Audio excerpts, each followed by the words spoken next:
నమస్తే, welcome to reality check.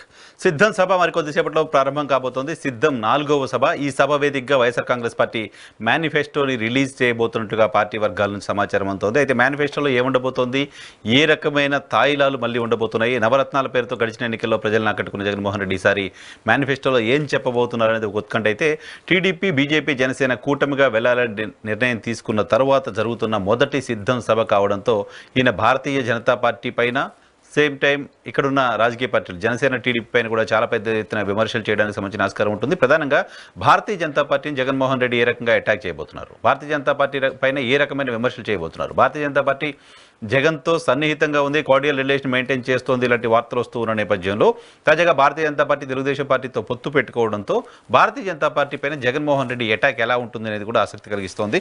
So సిద్ధం సభకు సంబంధించిన అంశాలపైన, మేనిఫెస్టో పైన, ఎన్డీఏలోకి టీడీపీ, జనసేన వెళ్ళడం పైన మనతో మాట్లాడడానికి senior political analyst KS Prasad గారు లైవ్లో జాయిన్ అవుతున్నారు. ప్రసాద్ గారు నమస్తే, వెల్కమ్ టు ఇహా. నమస్తే అండి. ఏంటి ఫస్ట్ సిద్ధం సభ ఎలా ఉండబోతోంది, వాట్స్ యువర్ అబ్జర్వేషన్, ప్రెడిక్షన్? ఆ పచ్చల్లోడు మొత్తుకుంటున్నట్టు ర్యాంప్ వేసి ర్యాంప్ ఆడిస్తున్నారు. అదైతే ఫస్ట్ ఆఫ్ ఆల్ ఈ క్రౌడ్ ఎంత వస్తారన్న దానికన్నా వచ్చిన క్రౌడ్ ఎంత ప్రతిస్పందిస్తున్నారన్న దాంతో ఈ భోగనిశాన్ వాళ్ళకి, అపోజిషన్ పార్టీ వాళ్ళకి, ముఖ్యంగా పచ్చి వాళ్ళకి నోట్లో పడినట్టుంది. అసలు ఫస్ట్ ఆఫ్ ఆల్ డైజెస్ట్ చేసుకోలేకపోతున్నారు. ఎందుకంటే రెస్పాన్స్ ఫ్రమ్ ద క్రౌడ్. ఇప్పుడు పవన్ కళ్యాణ్ ఉన్నాడు అనుకోండి, నన్ను కొడుతున్నారు, మీ గురించి తిట్లు తింటున్నాను, కేరింతలు కొట్టి తప్పలు కొడతారు. మరి మావాడు తిట్లు తింటున్నారు బాబు అని సంఘీభావం కూడా ప్రకటించడం రాదు వాళ్ళకి. సో అలాంటి క్రౌడ్ వేసెస్ రెస్పాన్స్ ఇచ్చే క్రౌడ్ అన్నది చాలా ఇంపార్టెంట్. సో ప్రతిదానికి ప్రతిస్పందించే ఈ జగన్మోహన్ రెడ్డి గారి క్రౌడ్ ఎలా ఉంటుంది అన్న దానికన్నా ఈ సభ త్రూగా ఆయన మళ్ళీ అడ్రస్ చేసే విషయాలు మీరు ఇందాక ఉపోద్ఘాతంలో చెప్పారు.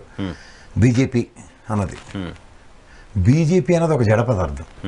మనం చేసుకున్న దౌర్భాగ్యానికి కాంగ్రెస్ వాళ్ళకి కూడా నోరు పడిపోయి ఉన్నారు. కాంగ్రెస్ వాళ్ళకి కూడా నోరు పడిపోయి ఉన్నారు. ఆంధ్రప్రదేశ్లో ఉన్న కాంగ్రెస్ వాళ్ళు కూడా ఈ చిన్న చితక పార్టీలు అని నేను అంటాను. ఎందుకంటే ఇవన్నీ ప్రాంతీయ పార్టీలు. వీళ్ళకి అంత దమ్ము ధైర్యంతో సాహసంతో ఎదిరించేస్తారన్నది జరగని పని. So first of all Janasena party, Telugu Desam party పొత్తులో పోవడానికి మాత్రమే వాళ్ళు ఒక్క మాట కూడా బీజేపీ అనడాన్ని ఉదంతం వేసెస్ జగన్మోహన్ రెడ్డి గారు ఫ్రమ్ ద డే 1 నుంచి అతని సమర్థతని ప్రతి నిమిషం ప్రూవ్ చేసుకుంటూనే వచ్చాడు. ఎందుకంటే నా సామర్థ్యం, నేను ఇవాళ బీజేపీని ఎదిరించే సత్తువ నాకుందా అన్న దగ్గర మొదటి రోజుననే అవగతమైన వ్యక్తి ఆయన. Is said very clearly. అది ఒక కోalition గవర్నమెంట్ వస్తే మన రోల్తో ఏదో ఏమో, కానీ ఇట్ ఇస్ అ థంబింగ్ మెజారిటీ వచ్చిన దగ్గర నా రోల్ అన్నది నథింగ్. బట్ ఇవాళ ఒక period of time in process రాజ్యసభలో అతను ఎమర్జ్ అయ్యేదానికి రాబోయే రోజుల్లో అతను ఒక పునాది వేసుకున్నాడు. జాతీయ రాజకీయాల్లో ఒక ప్రాంతీయ పార్టీ పరంగా ఒక ఎబిలిటీని, ఇప్పుడు ఉదాహరణకి ఇప్పుడు వచ్చినట్టు 22 ఆల్మోస్ట్ 3/4 పైనే వచ్చినట్టు అతనికి. ప్లస్ ఇప్పుడు వచ్చి అజంప్షన్స్ అన్ని కూడా దగ్గర 19 నుంచి 21 అలా ఉన్నాయి. కాబట్టి ఇదే కనుక ఒకసారి రిపీట్ అయితే జాతీయ రాజకీయాల్లో ఈసారి ఒకవేళ మళ్ళీ కోalition గవర్నమెంట్ వస్తే ఒక శాసించే స్థాయి తెచ్చుకోవడానికి మాత్రమే అతని ప్రయత్నం ఉంది. ఇక్కడ వీళ్ళిద్దరూ ఎన్డీఏ పొత్తుల్లోకి పోయి ఏదో ముక్కుతో మూలుగుతో మనం గెలిస్తే అన్నది ఒక హైపోథెటికల్ ఈక్వేషనే తప్ప గెలవడానికి ఏ మార్గం అన్నది ఇంపాసిబుల్.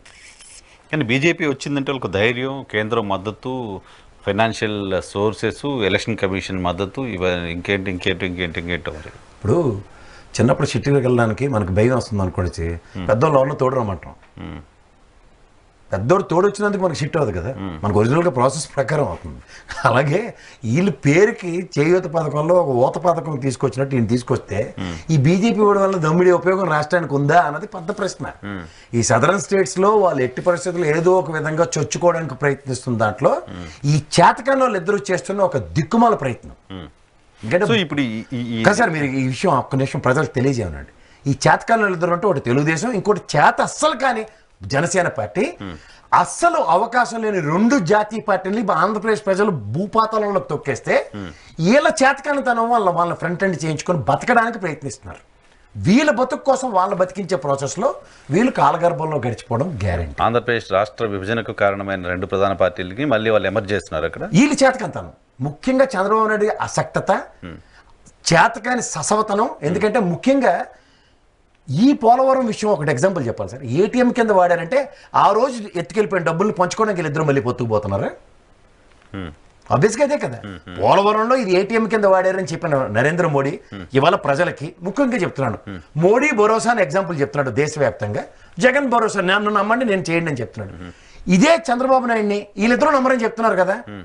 ఇదే నరేంద్ర మోడీ మళ్ళీ సభలకు వస్తాడు కదా ఆంధ్రప్రదేశ్లో, ఓ పేపర్ మీద సంతకం పెట్టించగలరా మోడీ భరోసాకి ఎక్కడ నాకు ఎన్డీఏ ప్రతినిధులకి వీళ్ళిద్దరిని నేను డిప్లాయ్ చేస్తున్నానని?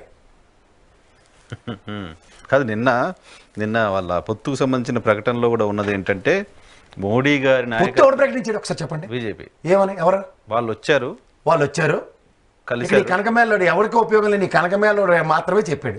అవునా కదా? నడ్డా ఏం చేశాడు? ట్వీట్ చేశాడు. బీజేపీ అధికార ప్రకటన పువ్వు గుర్తుతో ఏమైనా కనబడిందా? హలో, పువ్వు గుర్తుతో ఏమైనా కనబడిందా? అది కదా సరిగ్గా అఫీషియల్ గా వాళ్ళు అది అధ్యక్షుడు ఇచ్చిందే కదా, వెల్కమ్ చేస్తున్నాము వాళ్ళు వస్తున్నారు. బీజేపీ అధ్యక్షుడు ట్వీట్ ఏమైనా వెల్కమ్ చేస్తారు సార్? మీ ఇంటికి చుట్టపోలు వస్తారు, పెద్దరాడి తీర్పించినట్టు బయట పోమంటారా, అట్లా లాభం తీసుకొచ్చి మంచిలో టీ ఇస్తారా? ఆయన రమ్మన్నా ఆయన పోయినా ఎన్డీఏలో జాయిన్ అయిపోయారు సార్. జాయిన్ అయిపోయారు. ఎవరికి ఉపయోగం? జాయిన్ అయిన పర్పస్ ఇక్కడ వీళ్ళు రాష్ట్రం చెప్తుంది, రాష్ట్రం నాశనం అయిపోతుంది రాష్ట్రం కోసం అని. ఒక నాకు మీలాంటి పెద్ద మనిషి వాళ్ళు చెప్తోంది, ఎన్డీఏ చెప్తోంది. ఒక్క నిమిషం ఆగండి సార్, నాకు మీలాంటి పెద్ద మనిషి ఒకటి బ్రహ్మాండంగా పంపించాడు ఒకటి. వీళ్ళ మొహాల మండ పచ్చడోడికి అసలు నిజంగా చెప్తున్నాను, పచ్చడోడు అప్పుడు రాహుల్ గాంధీ గురించి కలిస్తేట దేశం కోసం స్నేహం అంట. అవును, ఫస్ట్ పేజ్, అవును గుర్తుంది, ఫస్ట్ పేజ్ జ్ఞాపకం ఉందా సార్? బాబా ఒకసారి జూమ్ చేయమ్మా. వీళ్ళ పచ్చడోడు రాసింది చూడండి ఒకసారి. దేశం కోసం మొత్తం ప్రతిపక్షాలన్నింటినీ ఒక్కటి చేశాడట. దేశం కోసం అట రాహుల్ గాంధీని కలిస్తే. ఓకే, ఇప్పుడట ఇంకోటి పేపర్లు వేసుకున్నాడు రాశాడు. చూడండి సార్, మధ్యలో పెట్టాడు. మనం అయితే పైన పెట్టాం కదా పువ్వుని, ఇక మధ్యలో పెట్టాడు వెరైటీగా. ఎందుకంటే వీళ్ళు తొక్కేస్తే నాడు వచ్చినట్టుగా. ఈ ప్రపంచంలో సృష్టిస్తాం ఈసారి రాష్ట్రం దేనికోసం అంటేట రాష్ట్రం కోసం బీజేపీతో కలిసి. చూడు బాబు, జూమ్ చేయమ్మా ఒకసారి. రాష్ట్రం కోసం బీజేపీ కలుస్తున్నది వీళ్ళ వర్షం. బట్ ఎన్డీఏ రిలీజ్ చేసిన లెటర్లో మోడీ 10 ఏళ్ళ నుంచి డెవలప్ చేస్తున్నారు కాబట్టి వాళ్ళు వచ్చి అడిగారు కాబట్టి. ఈ రెండు దరిద్రాలే కదా మనకి ఏళ్ళ చెల్లె దాపరించారు రాష్ట్రానికి. ఈ రెండు దరిద్రాల అబద్ధాలతోనే కదా వాళ్ళు చంద్రబాబు నాయుడు ఆ పతాక స్థాయిలో చూపిస్తున్నారు అందరికీను. వాస్తవాలు ఎవరికైనా చెప్పి చచ్చారు వీళ్ళ జీవితంలో.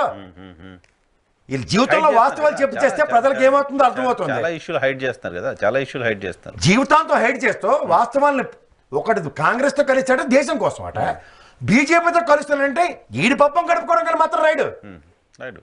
నిజమైన జర్నలిస్ట్ అయితే ఈ పబ్బం గడుపుకోవడం కలుస్తున్నాడు రాష్ట్ర ప్రయోజనాలు అంటే 10 సంవత్సరాలు బట్టి వివక్షకు గురి చేసిన బీజేపీతో ఏమో పెట్టుకొని కలుస్తున్నాడు నువ్వు అడగలుగుతా?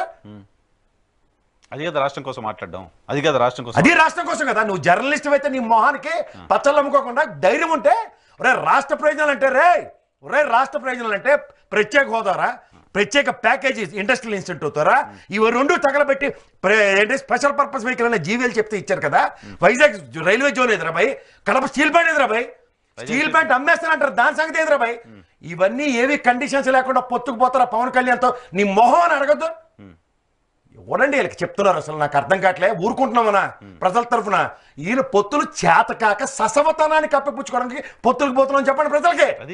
మీరు జడ్డి వేదాలు మాకు చేత కావట్లేదు రాజకీయాలు చేయడం, దేహి అని అడుక్కుంటున్నాం. 6 స్థానాలు మేమిస్తే తీసుకున్నాడు పొత్తుకు పోవడానికి ఢిల్లీలో 3 రోజులు పట్టి తగలడ్డం అని చెప్పనండి.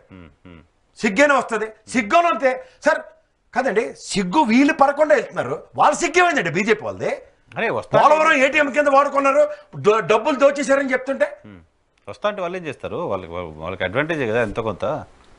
ఈ రాష్ట్రానికి అన్యాయం చేశారని మనమే చెప్పి ఇప్పుడు మళ్ళీ మీకు అర్థమవుతుంది. అంటే ఏదో విధంగా వాళ్ళ ఉనికిని వాళ్ళు పరిరక్షించుకోవడానికి ఓ బీజేపీ, ఓ జనసేన, తెలుగుదేశం మన మీద యుద్ధం చేస్తుంటే వాళ్ళ ఉనికిల కోసం మనం ప్రజాస్వామ్యంలో ప్రజల కోసం పోరాడుతున్న మిగిలిన పార్టీలన్నీ గంగలో కలవాల కూర్చుని. అంటే వీళ్ళకి ప్రజలు అక్కర్లే, వీళ్ళ స్వార్థ ప్రయోజనం అధికారమే పరమవుతాన్ని జస్టిఫై చేసుకోవడానిక ఓ పచ్చల్లోని పేపర్లోని అడ్డు పెట్టుకుని పెట్రోల్ బంక్ పెట్టుకుని ఇష్టం వచ్చి చెప్పేస్తే ప్రజలు వింటుంటారా? అధికారమే కదా, అధికారమే పరవాదిగా వెళ్తున్నారు అనేది అధికార పార్టీ చేస్తున్న విమర్శ. కానీ రాష్ట్రం కోసం వెళ్తున్నామని వాళ్ళు చెప్తున్న ప్రజలు నమ్ముతారు. ఇందులో రాష్ట్రం కోసం అయితే సార్ రాష్ట్ర ప్రయోజనం ఒకటి చెప్పనండి. నేను చెప్తున్నాను కదా, ప్రత్యేక హోదా. జగన్మోహన్ రెడ్డి గారిని ఓడించడమే రాష్ట్ర ప్రయోజనం. వాళ్ళ పాయింట్ ఆఫ్ వ్యూ అదే సార్. ఇందులో ఏమైనా లాజిక్ కనబడుతుంది సార్? ప్రజలు వాళ్ళ మాట ఎక్కడ ఉందండి? ప్రత్యేక హోదా లేకపోయినా, పోలవరం లేకపోయినా, విశాఖ స్టీల్ ప్లాంట్ లేకపోయినా జగన్మోహన్ రెడ్డి ఓడిపోతే కథం అంత రాష్ట్రం బాగుపడుతుంది అనేది ఎలా సార్? అంటే ఈ రాష్ట్రానికి బాగుపడిన విషయంలో ప్రజలకి కొన్ని విషయాలు చూపించాలి సార్. సార్ ఇది మీకు నేను పంపిస్తాను, ఒకసారి వెనకాతల స్క్రోలింగ్ చేయండి సార్. ఇంకా నేను అరవలేక చచ్చిపోతున్నాను ఈ పనికిమాల వాళ్ళని. మనం ఏమి చేయలేక ఈ నిస్సహాయ స్థితిలో ఎందుకుంటున్నామో ఎప్పటికి కూడా నాకు అర్థం కావట్లేదు సార్. ఎందుకంటే వీళ్ళు అన్ని అబద్ధాలు చెప్తుంటే కూడా ఎవడో నిజమని ఎందుకు ఒప్పుకోరు సార్? ఇక్కడ మీకు జిల్లాల వారీగా సార్ కొంత ఇది జరిగింది సార్. ఎంప్లాయ్మెంట్స్ కానీ లేదంటే దాన్ని ఏమంటారంటే ఇండస్ట్రీస్. ఒకసారి మీ వాళ్ళతో వెనకాల డిస్ప్లే చేయించండి సార్. మనకి ఇది ఎలా ఉందంటే ఎంత బాధాకరంగా ఉందంటే సార్ ఇది చూడండి సార్. ఒక శ్రీకాకుళంలో ఒక పడకల హాస్పిటల్ కట్టారు. ఉద్దానం. తర్వాత 700 కోట్లతో అక్కడ వాటర్ ప్యూరిఫైయింగ్ యూనిట్స్ పెట్టండి, కిడ్నీ బాధలు శాశ్వత పరిష్కారం చేశారు. రెండోది మీరు ఇక్కడ చూస్తే విజయవాడ ఫ్లైఓవర్, ఒకటి ఫ్లైఓవర్ ఏది కనకదుర్గమ్మ వారి మీద వేసిన ఫ్లైఓవర్ ఎక్కడ దించాలో తెలియక అలా హోటల్లో ఇచ్చిన డబ్బులు కక్కుర్తి పడిపోయి అక్కడ దించేశారు. ఎక్కడ దిగాలి అది మీకు తెలుసా? మెయిన్ ఎక్కడైతే బాటిల్ నెక్ ఉంటుందో అక్కడ దించేసాడు ఆ ఫ్లైఓవర్. ఆ హోటల్లో ఇచ్చిన డబ్బులు కక్కుర్తి పడి అది యాక్చువల్గా ఎక్కడికి వెళ్ళాలి? మన ఫ్లైఓవర్లో ఉన్న చూడండి గుంటూరు హైవేలకి ఇంచుమించు దగ్గర దాకా వెళ్ళాలి. సో ఈ దిక్కుమాల దరిద్రులు అన్నీ ఎవరికి చెప్తారు? ఇప్పుడు ఈ విజయవాడలో 135 కోట్లు పెట్టి కొత్త ఫ్లైఓవర్లు ఎన్ని కట్టాడండి ఆయన? ఇది జగన్మోహన్ రెడ్డి గారి ఆయనలో జరిగాయి. ఒప్పుకోరు, పోనీ అది పడదాం. నెక్స్ట్ అక్కడ రిటర్నింగ్ వాళ్ళు కట్టాడు కదా సార్, శాశ్వత పరిష్కారం. అంటే ఇప్పుడు ఉద్దానం సమస్యకి శాశ్వత పరిష్కారం చూపిస్తావు, ఫ్లైఓవర్లు కొత్త విజయవాడకు కడుతూ ఇక్కడ 5,000 కోట్లు పెట్టి ఆంధ్రప్రదేశ్లో గ్రీన్ ఫీల్డ్ ఎయిర్పోర్ట్ అక్కడ కడుతున్నారండి మచిలీపట్నంలో. అది ఆల్మోస్ట్ 80-90% కంప్లీట్ అయింది. ఈ టెన్యూర్లో మోస్ట్ ప్రాబ్లీ అది జాతికి అంకితం చేస్తారు. ఇది కాక అనంతపురంలో 300 కోట్లతో కొత్త ఫ్లైఓవర్ బ్రిడ్జ్ చేశారు. అనంతపురంలో నేను మీరు కాదు కదా, ప్రజలు తిరుగుతున్నారు. అది ఇవన్నీ వీళ్ళకి అభివృద్ధి అని చెప్పడానికి ఆ ప్యాచల్లోడికి పేపర్లోడికి పెట్రోల్ బంకోళ్ళు దినాలు చేసుకొని వస్తున్నారు. ఎక్కడ చెప్తున్నారు ఈరోజు గరుడా ఫ్లైఓవర్ తిరుపతిలో సార్. అవును అవును. ఇది ఒకసారి స్క్రోలింగ్ ఏమనండి సార్, మీ వాళ్ళని వెనకట్లా అర్థం అవుతుంది. 10,050 కోట్లు పెట్టి ఎలక్ట్రానిక్ డివైజెస్తో తయారు చేసే ఫాక్స్ లింక్ అనే కంపెనీ పెట్టిందండి ప్రస్తుతం అక్కడ తిరుపతిలో అండి. అది 2,000 మంది తెలుగు వాళ్ళు ఉద్యోగం చేస్తున్నారు దాంట్లో. వీళ్ళు మన కియా మోటార్స్ లో కాదు, Indians are not allowed. Telugu వాళ్ళు మన దేవుడు ఇండియన్స్ ఆర్ నాట్ అలౌడ్ అనే బోర్డు కాదు పనిచేసేది. ఆంధ్రప్రదేశ్ గుంటూరు జిల్లా 1,500 కోట్లు పెట్టి Shree cement green field company వారితో ప్లాంట్ కట్టిస్తుంది సార్. ఇది కంప్లీట్ కొన్ని వేల మందికి ఉద్యోగాలు వస్తాయి. ఆల్మోస్ట్ కంప్లీటెడ్ దగ్గర స్టేజ్లో ఉంది. ఇది కాక ఆంధ్రప్రదేశ్లో విశాఖపట్నంలో 2,500 కోట్లు పెట్టి అతిపెద్ద టైర్ మ్యానుఫ్యాక్చరింగ్ యొకోమాతో 2,500 కోట్లు పెడితే 5,000 మంది పనిచేస్తున్నారు సార్. ఇది చూడమండి సార్, ఇవన్నీ అంటే ఇండస్ట్రియలైజేషన్ అసలు ఏం జరగట్లేదు ఇవన్నీ మాట్లాడుతున్నారు కదా. ఈస్ట్ గోదావరిలో ఆదిత్య బిర్లా గ్రూప్ వారిది 1,600 కోట్లు పెట్టి స్థాపించారు. ఈ కంపెనీ రావడానికి 2,400 మంది తెలుగు వారు ఉద్యోగాలు చేస్తున్నారు దీంట్లో ఆల్రెడీ. ఈస్ట్ గోదావరి అంటే అభివృద్ధి వికేంద్రీకరణ గురించి చెప్తున్నాను సార్. నెల్లూరులో 350 కోట్లు పెట్టి ఏసీలు తయారు చేసే బ్లూ స్టార్ అనే కంపెనీ పెట్టింది. ఇందులో ఒక సంవత్సరానికి 3 లక్షల ఏసీలు తయారు చేస్తారు. ఈ కంపెనీలో 1,500 మంది తెలుగుదేవారు అండి. ఇది నెల్లూరులో. అంటే జిల్లాల వారీగా అభివృద్ధి. నెదర్లాండ్స్కి చెందిన ర్యాండ్ శాండ్ అనే ప్రముఖ ఐటీ కంపెనీ పెట్టింది. ఈ కంపెనీలో తెలుగువారు 500 మంది ఉద్యోగాలు వచ్చేసారు దీంట్లో విశాఖపట్నంలో. ఇది కాక నిజాంపట్నం ఫిషింగ్ హార్బరు ఇది కంప్లీట్ అయితే ఎంత ఎక్స్పోర్ట్ జరుగుతుందో ఇలాంటివి ఏంటంటే 7 ఫిషింగ్ హార్బర్లు ఉన్నాయి కదా సార్. నిజాంపట్నం ఒకటి అందులో ఆల్మోస్ట్ కంప్లీషన్ స్టేజ్లో ఉన్నాయి. సెంచురీ ప్లే బోర్డు వాడిది లార్జెస్ట్ మ్యానుఫ్యాక్చరింగ్ యూనిట్ కడప డిస్ట్రిక్ట్లో పెట్టారండి. ఇది 2,000 మంది పైచిలక ఉద్యోగాలు ఇక్కడ. అవి నేను డిస్ప్లే చేస్తాను, దాని గురించి మాట్లాడతాం.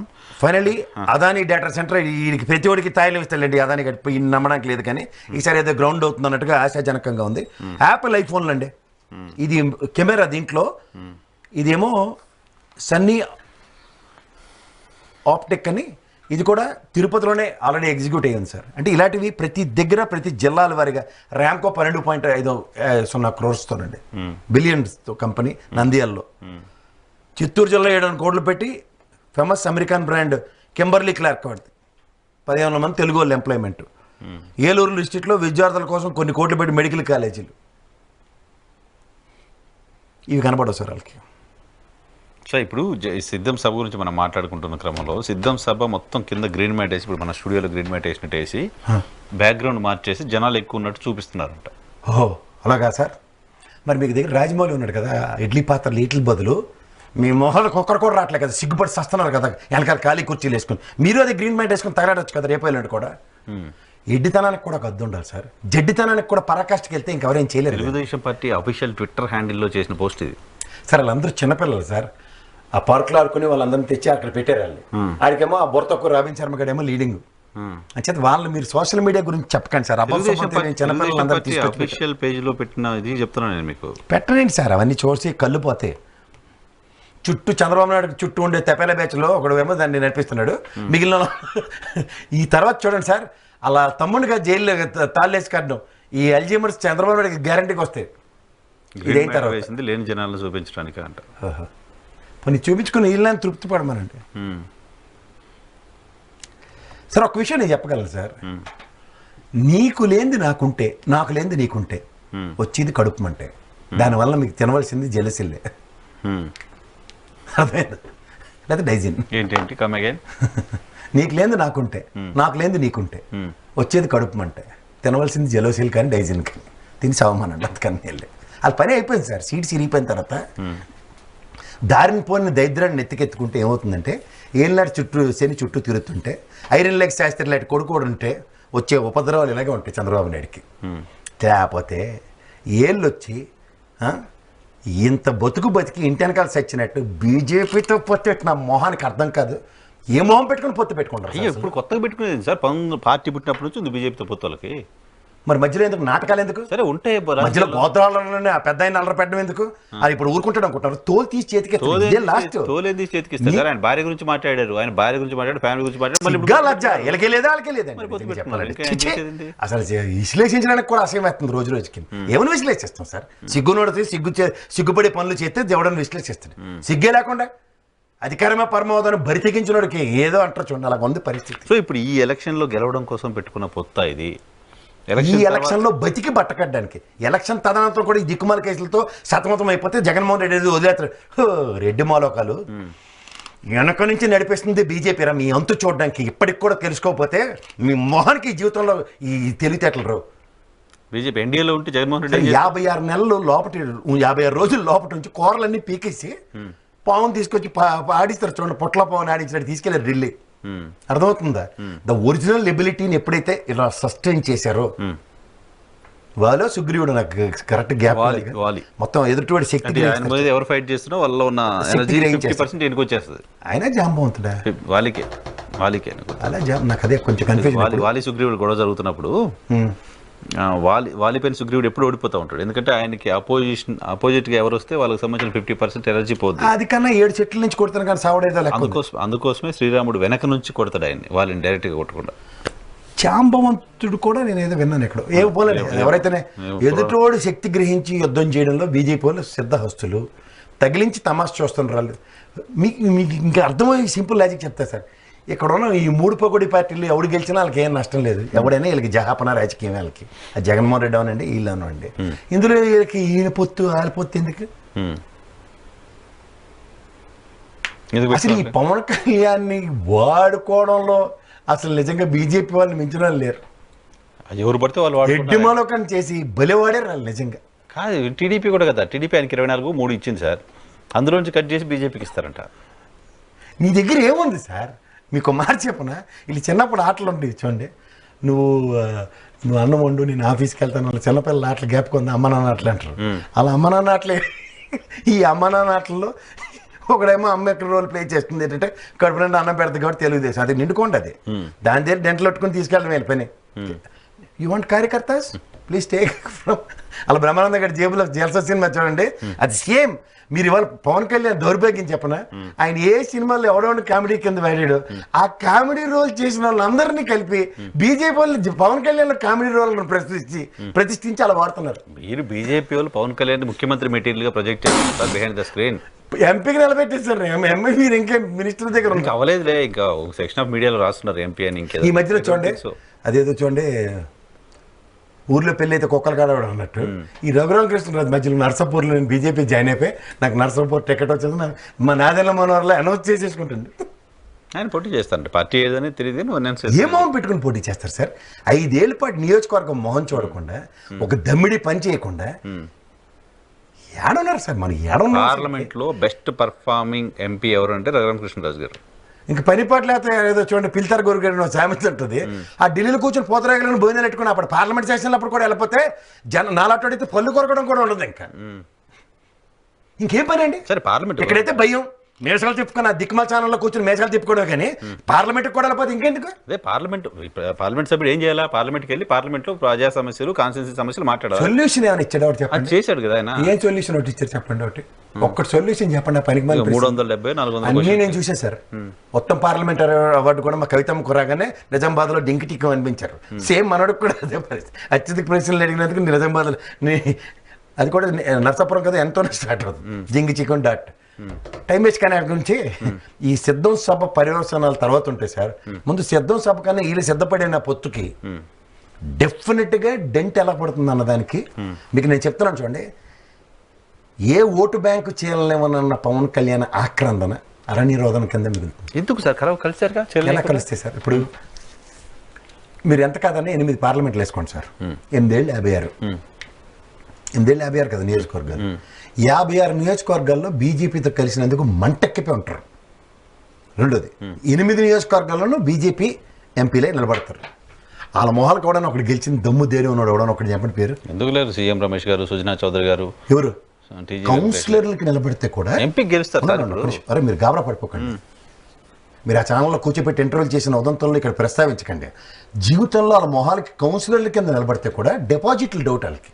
అది వాళ్ళ ఒరిజినల్ ఎబిలిటీ ప్రజాస్వామ్యం. ఎంపీ చంద్రబాబు నాయుడు ఎడ్డితనంతో డబ్బులు ఉన్నాయని నటించి ఓకే ఓ పాల కంపెనీ దగ్గర డబ్బులు తీసుకొచ్చి తిరిగి చంద్రబాబు నాయుడు తీర్చిన తర్వాత కూడా ఆ గడ్డాలకు పెట్టి డబ్బులు తీర్చిన ఉదంతాలు ఇవి అని చేత వీళ్ళ కథలు ఆ తెలుగుదేశంలో ఎడ్డిమోలో కొన్ని ఉంటే వాళ్ళకి చెప్పమని అంటారు.